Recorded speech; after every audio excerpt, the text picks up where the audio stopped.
नमस्कार, मैं हूं शम्स ताहिर खान और आप देख रहे हैं वारदात। बहुत सारे लोग ठीक एक बैंक के बाहर एक ताबूत लेकर पहुंचते हैं। उस ताबूत में एक बुजुर्ग की लाश थी और उस बुजुर्ग का उसी बैंक में खाता।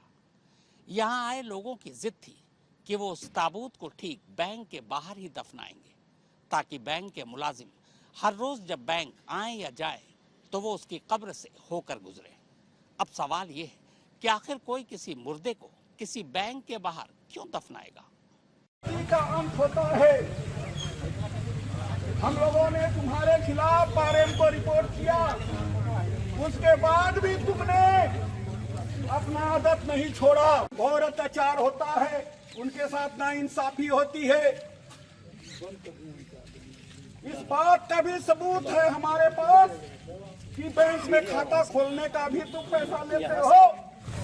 नहीं तो हम यहीं पर कुदाली लेके आए हैं, यहीं पर रतन लकड़ा का दफन करेंगे और डेली तुमको उनके कब्र से होकर अपने बैंक में जाना पड़ेगा। ये तस्वीर झारखंड में एक बैंक के बाहर की है। बैंक के ठीक सामने बैंक को जाने वाले रास्ते पर काले रंग का एक ताबूत रखा है। इस ताबूत के साथ 4 महिलाएं और 2 पुरुष बैठे नजर आ रहे हैं। सामने की तरफ लोगों की भीड़ है और उन्हीं भीड़ में से कोई एक शख्स ये कह रहा है कि इस ताबूत में लेटे रतन लकड़ा को बैंक के सामने वाले इसी रास्ते पर इसी जगह कब्र में दफना देंगे। फिर बैंक के लोगों को हर रोज रतन लकड़ा के इसी कब्र से होकर गुजरना होगा। अगर पहली बार में ठीक से नहीं सुना तो फिर से सुनिए। अति का अंत होता है। हम लोगों ने तुम्हारे खिलाफ आरएम को रिपोर्ट किया, उसके बाद भी तुमने अपना आदत नहीं छोड़ा। बहुत अत्याचार होता है, उनके साथ नाइंसाफी होती है। इस बात का भी सबूत है हमारे पास कि बैंक में खाता खोलने का भी तुम पैसा लेते हो। नहीं तो हम यहीं पर कुदाली लेके आए हैं, यहीं पर रतन लकड़ा का दफन करेंगे और डेली तुमको उनके कब्र से होकर अपने बैंक में जाना पड़ेगा।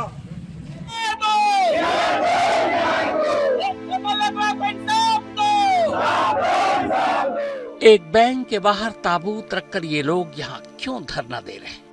इस कहानी को समझने से पहले आपको एक और तस्वीर दिखाना चाहता हूँ। इस तस्वीर में भी एक मुर्दा है, इस कहानी में भी एक बैंक है और इस बैंक में भी मौत का एक खाता है। पर कांधे पर रखी इस लाश या यूं कहें कि कंकाल की कहानी सुने उससे पहले इस ताबूत की कहानी जान लीजिए। ये झारखंड का गढ़वा इलाका है। इसी गढ़वा इलाके में मौजूद झारखंड ग्रामीण बैंक का ये बारगढ़ ब्रांच है। इस बैंक में ताबूत में बंद रतन लकड़ा का भी खाता था। बुजुर्ग रतन लकड़ा को झारखंड सरकार से पेंशन मिला करता था। आदिवासी रतन लकड़ा का गुजर बसर उसी पेंशन से होता। पर पिछले 3 महीने से रतन बीमार थे। इलाज पर अलग से पैसे खर्च हो रहे थे, पर बीमारी की हालत में भी वो बैंक जाते अपने पैसे निकालने के लिए। लेकिन बैंक वालों ने कहा कि खाते से पैसे निकालने से पहले उनका KYC अपडेट करना जरूरी है। कहानी यहीं से शुरू होती है। अब रतन लकड़ा KYC अपडेट कराने के लिए बैंक जाते हैं, लेकिन काम बनता नहीं। 3 महीने तक बैंक मैनेजर रतन लकड़ा को KYC के नाम पर दौड़ाता रहा। इस ग्रामीण बैंक में KYC या बायोमेट्रिक के लिए दूसरी मंजिल पर बैंक स्टाफ बैठा करते हैं।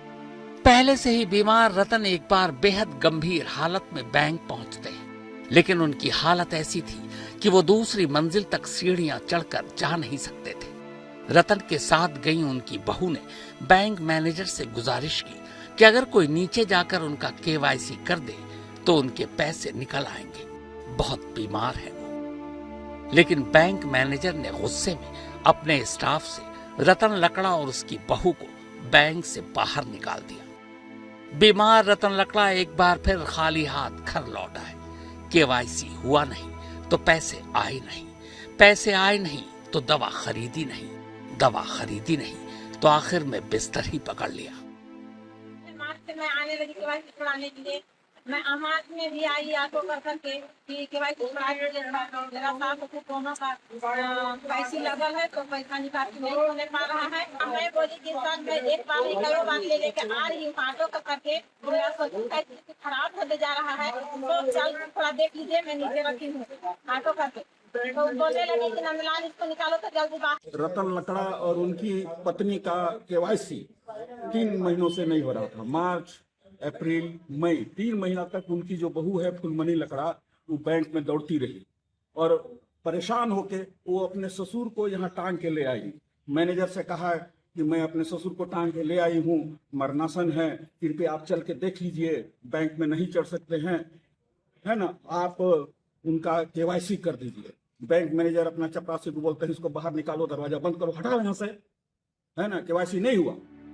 अब होता यह है कि रतन लकड़ा की ये कहानी सुन गांव वाले गुस्सा हो जाते हैं, कुछ लोकल लीडर के पास जाते हैं, फिर बात बैंक मैनेजर तक पहुंचती है। तब बैंक मैनेजर को पहली बार लगता है कि अगर रतन लकड़ा मर गया तो लोग बैंक के खिलाफ सड़कों पर उतर आएंगे। इसी के बाद 3 महीने से एक बीमार बुजुर्ग पर केवाईसी के नाम पर बैंक के चक्कर कटवाने वाले बैंक के कर्मचारी एक रोज खुद रतन लकड़ा के घर पहुंच जाते हैं, अंगूठे का निशान लेते हैं, केवाईसी की रस्म अदायगी करते हैं और फिर रतन के बेटे और रतन से कहते हैं कि अब आप अपने खाते से पैसे निकाल सकते हैं। पर लगता है रतन भी बस इसी उम्मीद में जिंदा था कि एक बार किसी तरह केवाईसी हो जाए। जैसे ही केवाईसी हुआ रतन लकड़ा ने दम तोड़ दिया। खाता बैंक में ही खुला रह गया, उसके अपने पैसे खाते में ही पड़े रह गए। पर वो बैंक के निकम्मेपन और पत्थर दिल रवैये के चलते दवा खरीदने के लिए खुद अपने पैसे बैंक से निकाल नहीं पाया। बैंक मैनेजर के कारण इनको पैसा नहीं मिला, जिसके वजह से इनका इलाज नहीं हुआ। आज ये पैसा के अभाव में मर गए, है ना। तो बैंक में हम लोग कह रहे हैं कि बैंक मैनेजर इनके हत्यारे हैं। इंसाफ दे रतन लकड़ा के साथ, इंसाफ करे। हम लोग ये चाहते हैं इनके साथ इंसाफ हो, इनका जो पैसा है इनको मिले। जाहिर है इस बैंक में अब जो खाता है वो एक मुर्दे का है।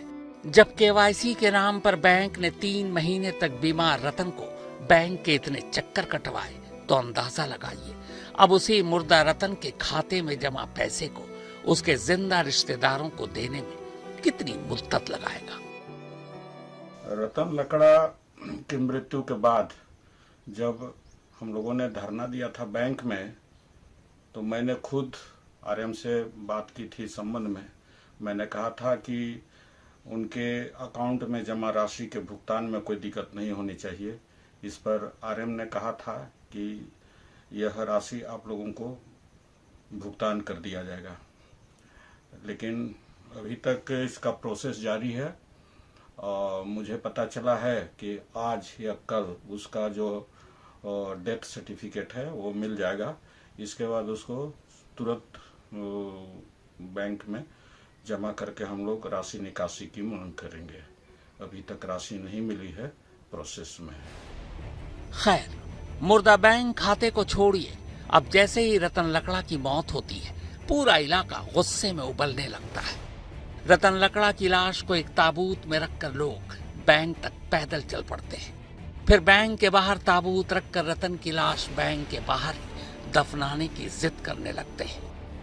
लोकल मीडिया के जरिए ये तस्वीरें और खबर झारखंड की राजधानी रांची तक पहुंचती है। राज्य के मुख्यमंत्री हेमंत सोरेन तक भी ये खबर पहुंची। वो इसे लेकर सोशल मीडिया पर एक पोस्ट डालते हैं और घटना पर अफसोस जताते हैं।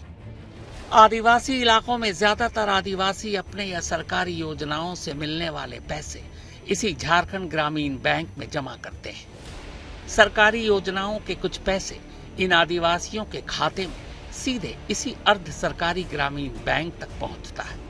अब जैसे ही झारखंड के मुख्यमंत्री ने सोशल मीडिया के जरिए इस घटना पर अफसोस जताया, बैंक के अफसरों के हाथ पांव फूल गए।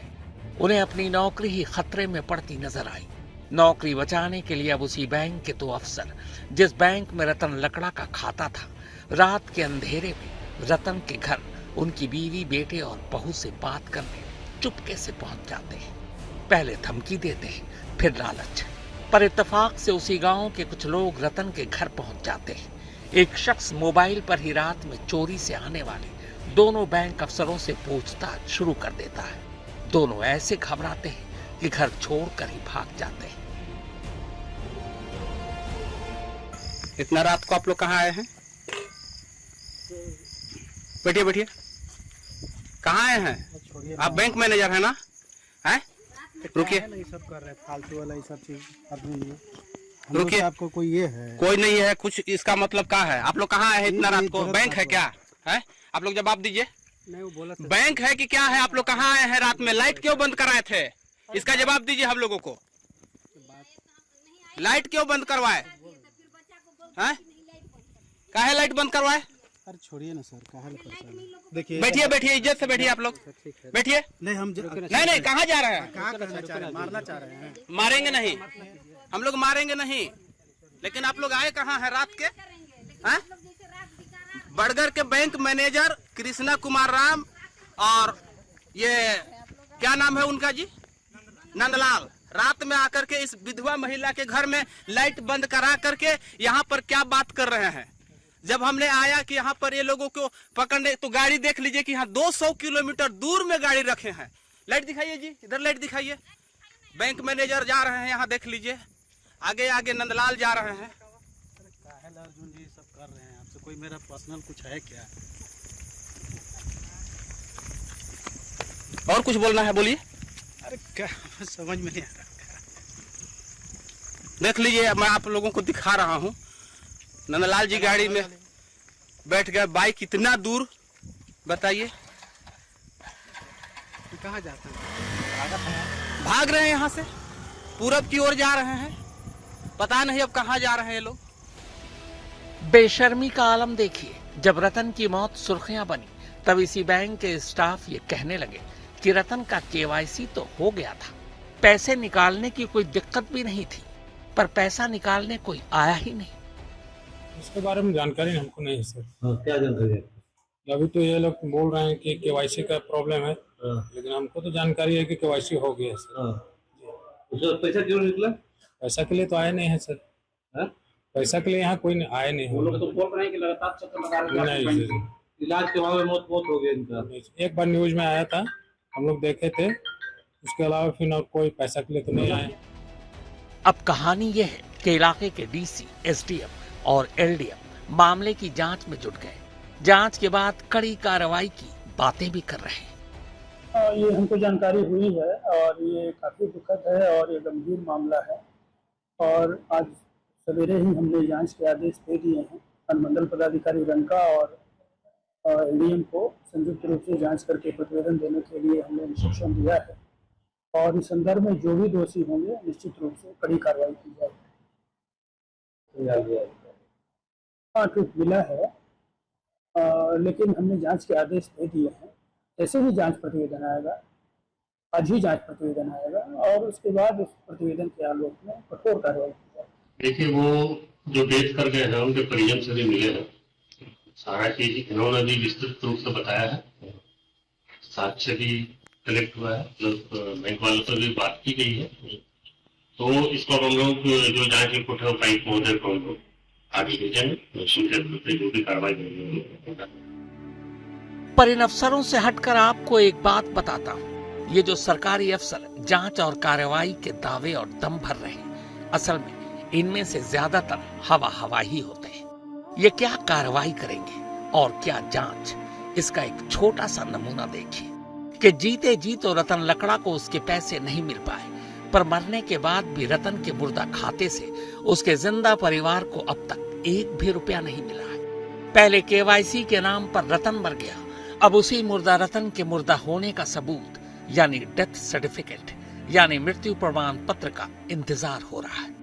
एक बार रतन के मुर्दा होने का सबूत कागज पर उतर आए, उसके बाद बैंक वाले फिर से उस कागज की जांच करेंगे कि वो असली है कि नहीं, कहीं रतन जिंदा तो नहीं, कहीं रतन के परिवार वाले धोखे से उसका पैसा हड़पने की कोशिश तो नहीं कर रहे।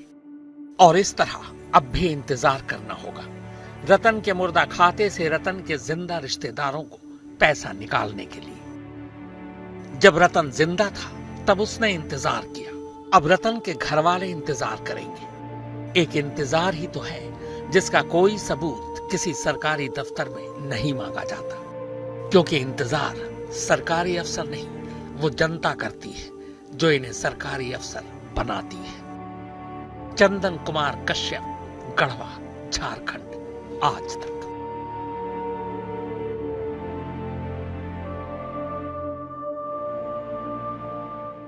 झारखंड में तो फिर भी एक बैंक के बाहर मुर्दे को दफनाने की जिद थी, लेकिन ओडिशा में तो एक भाई सिर्फ बैंक वालों को ये यकीन दिलाने के लिए कि उसकी बहन 3 महीने पहले मर चुकी है, 3 महीने पुरानी लाश कब्र से ही बाहर निकाल लाया। इसके बाद वही लाश उसने बैंक के दरवाजे पर लाकर रख दी।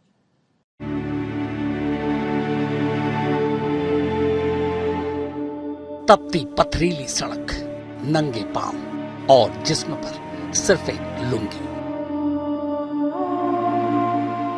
मगर पथरीली सड़क की तपिश में उसके कदमों की रफ्तार को कम नहीं कर पा रही है। वो बस तेज कदमों से चलता चला जा रहा है।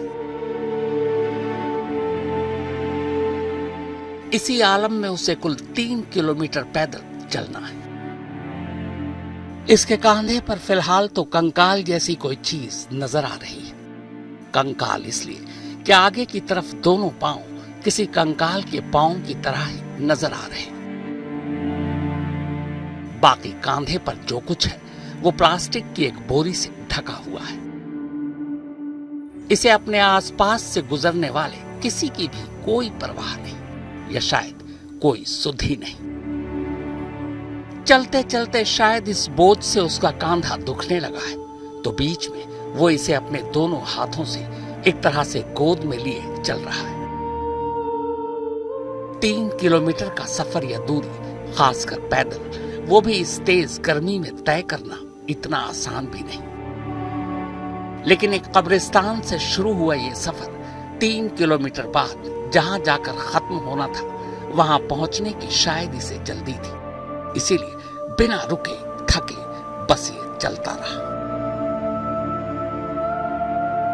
आखिरकार 3 किलोमीटर का ये सफर खत्म होता है इस बैंक पर आकर। ये ओडिशा ग्रामीण बैंक का एक ब्रांच है।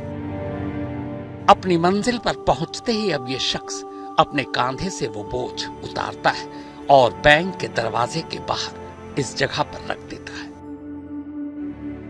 बस थोड़ी ही देर हुए थे कि अचानक बैंक का हर स्टाफ ये मंजर देखकर सिहर उठा। दरअसल इस बैंक में कंकाल बन चुका एक मुर्दा अपने खाते से 19,300 रुपए निकालने आया था। जितने भी नियम, कायदे, कानून, लिखत पढ़त, कागजी कार्रवाई होते हैं, वो इसलिए होते हैं ताकि जिनके लिए ये नियम, कायदे, कानून बने हैं उन्हें इससे फायदा हो। लेकिन क्या फायदा ऐसे नियम और कानून का जो उन लोगों के किसी काम का ही नहीं, जो इसे न पढ़ सकते हैं न समझ सकते हैं। जिस तरह कलेजा चीर देने वाली ये तस्वीरें हैं, उसे कहीं ज्यादा कलेजा चाक कर देने वाली इस कंकाल और कंकाल को अपने कांधे पर रखकर 3 किलोमीटर का सफर तय करने वाले इस आदिवासी जीतू मुंडा की कहानी है।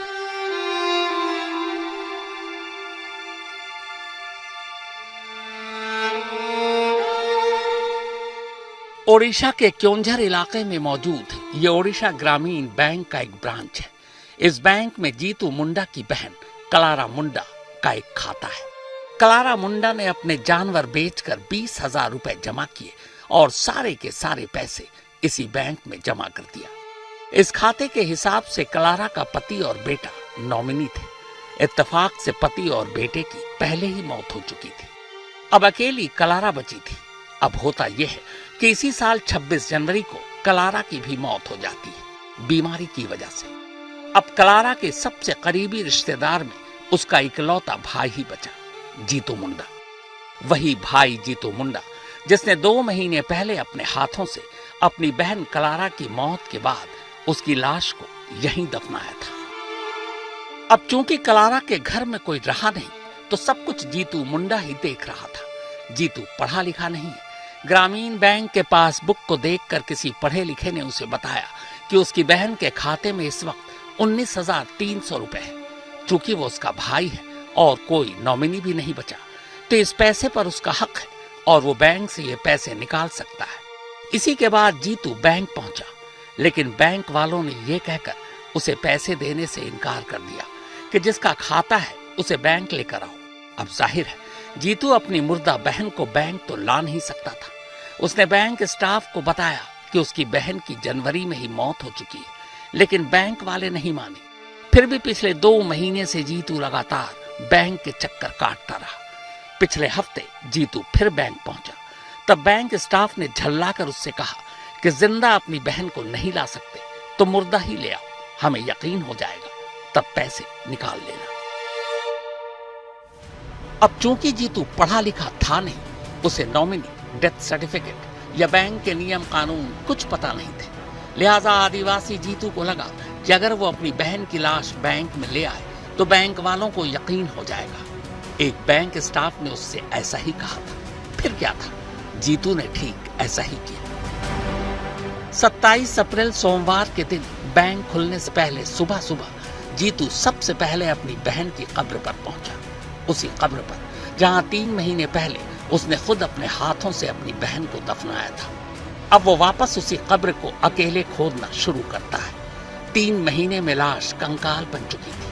कंकाल बाहर निकालता है, जिस्म का ऊपरी हिस्सा सिर तक प्लास्टिक की बोरी में लपेटता है और फिर इसी कब्र से कंकाल को अपने कांधे पर रखकर 3 किलोमीटर दूर इस बैंक में पहुंच जाता है। अब पहली बार बैंक के स्टाफ के होश उड़े थे।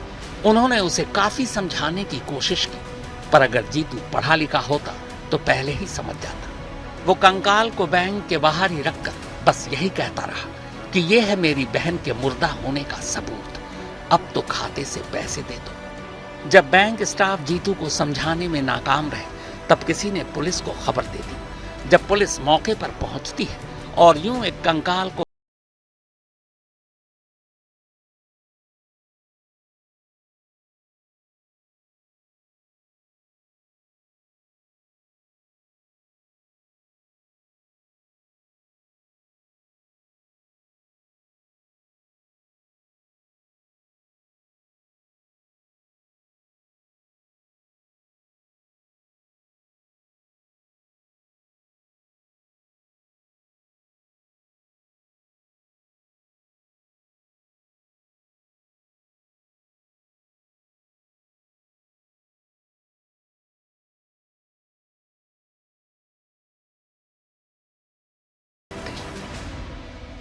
कल जो घटना हुआ है डेफिनेटली ये बहुत दुखद घटना है, लेकिन बैंक की तरफ से जो है जो हमारा जीतू मुंडा जो है जो आए थे बैंक कल 11 बजे बैंक में आके, वो इंटॉक्सिकेटेड थे, नशे में थे, तो आके बोले कि हमारा बहन का अकाउंट से पैसा उठाने के लिए।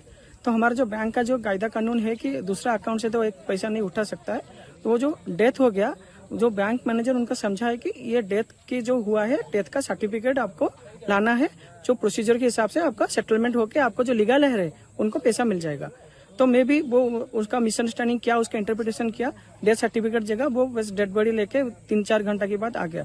तो डेफिनेटली ये जो हुआ है बहुत हमको भी इसमें दुख है, लेकिन बैंक का जो प्रोसेस है बस उनको समझाया गया है कि बैंक का ये प्रोसेस है, आपका करना है, लेकिन वो मे भी उसको ठीक से नहीं समझा है और ये सब एक ऐसे सब एक सिचुएशन हो गया है, लेकिन हम उनको अभी सपोर्ट कर रहे हैं। रीजनल मैनेजर साहब ने अपनी बात तो रखी, लेकिन जिस तरह रखी उससे आपको लगता है कि एक आदिवासी जो पढ़ा लिखा भी नहीं है इनके नियम और कानून की बात समझ पाएगा? डेथ सर्टिफिकेट क्या होता है उसे पता होगा? खैर, अच्छी बात यह है कि अब बैंक भी जीतू मुंडा की बहन के खाते से 19,300 रुपए देने को राजी हो गया है। इससे एक बात तो साबित हुई कि शायद जीतू मुंडा गलत नहीं था। अगर वो अपनी बहन का कंकाल कब्र से निकाल कर बैंक के दरवाजे तक नहीं लाता तो क्या बैंक वाले उसकी बहन के मुर्दा होने पर यकीन करते? शायद नहीं। अजय नाथ, भुवनेश्वर, आज तक। तो वारदात में फिलहाल इतना ही, मगर देश और दुनिया की बाकी खबरों के लिए आप देखते रहिए आज तक।